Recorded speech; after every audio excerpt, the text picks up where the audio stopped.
ঝগড়া মারামারি করে শেষ করে দেবেন, এটা ঠিক না। তবে আমি কি করে নামাজ পড়ি এটার জন্য ভালো পরামর্শ হলো আমার রাহে বেলায়েত বইটা, একটা নামাজের অধ্যায় আছে, এটা পড়বেন। আমি যেটা বুঝি ভাই, আমার গুনাহগারের কথা যদি শোনেন, আমি যেটা বুঝি সেটা হলো নামাজটা হৃদয় দিয়ে অর্থ বুঝে আল্লাহর কাছে চোখের আবেগ দিয়ে মনের আবেগ দিয়ে পড়াটা হলো আসল কাজ। আপনি নামাজের দোয়াগুলোর অর্থ বোঝেন, সেজদায় আল্লাহর কাছে কাঁদেন, দোয়া করেন, আল্লাহর দিকে মনটাকে রুজু করে সুন্নত কেরাত সুন্নত দোয়া দিয়ে নামাজ পড়েন, এটা যদি অর্জন করতে পারেন এটা আপনার কাজে লাগবে। বাকি যে 8-10টা মুস্তাহাব বিষয় নিয়ে আমাদের ইখতিলাফ আছে। যেমন মনে করেন প্রথম ইখতিলাফ হলো নাভিতে বাঁধবেন না হাঁটুতে রাখবেন না কাঁধে গলায় ঝুলবেন, এটা নিয়ে ইখতিলাফ, তাই না? এটা আমার একটা বই আছে, সালাতে হাত বাঁধার বিধান, এটা আপনারা দলিল সহ বিস্তারিত পাবেন।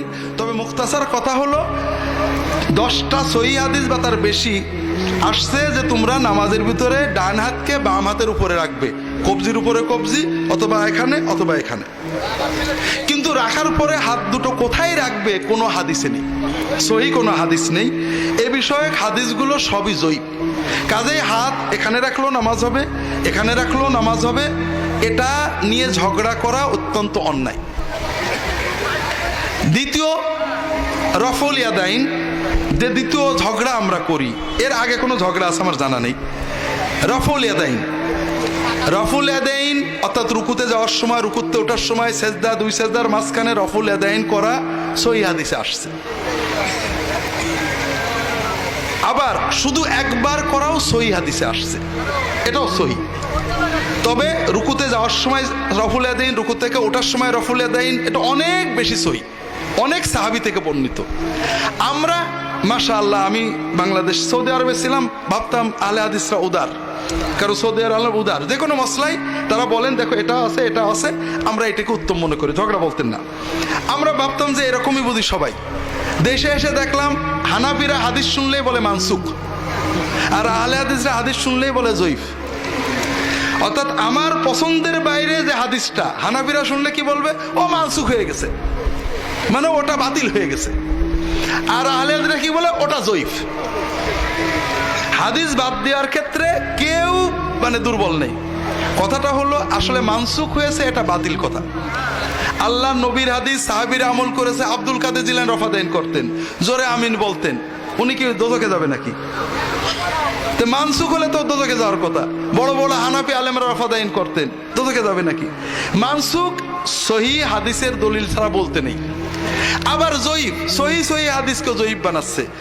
6 তাকবীর 12 তাকবীর উভয় হাদিস সহিহ, টনটনে সহিহ। শেখ আলবানী সহিহ বলেছে, এখনো অনেক আহলে হাদিস আলেম এটাকে জয়ীফ বলার জন্য পাগল। একামত ডবল ডবল দেওয়া, সিঙ্গেল দেওয়া, দুটোই সহিহ, অত্যন্ত সহিহ।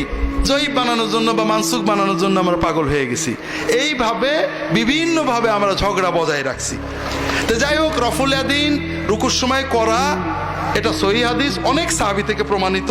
তবে আমাদের সমাজের লোক বোঝে না, সহিহ কেউ করলে রাগ করবেন না, এটা সহিহ হাদিস, পারলে কেউ করবেন। একবার করলে রাগ করবেন না, একবার করো, সহিহ হাদিস, সাহাবীরা করেছেন, তাবেঈনরা করেছেন, ঝগড়া করবেন না। তৃতীয় হলো ঝগড়ার তৃতীয় হলো রুকুতে যাওয়ার সময় হাঁটু আগে না হাত আগে। সৌদি আলেমরা হাঁটু আগের পক্ষে, তারা অনেক দলিল দেন। আহলে হাদিসরা হাত আগের পক্ষে, হানাফিরাও হাঁটু আগের পক্ষে। সব দলিল আদিল্লা পড়ে আমাদের সৌদি আরবে একজন উস্তাদ ছিলেন, মন্ত্রীও ছিলেন, তিনি বলেন যে তোমরা মাথা আগে দিও। এটা কোনো ঝগড়া হলো নাকি? বাকি ঝগড়া আমার রাহে বেলায়েতে পাবেন। আল্লাহ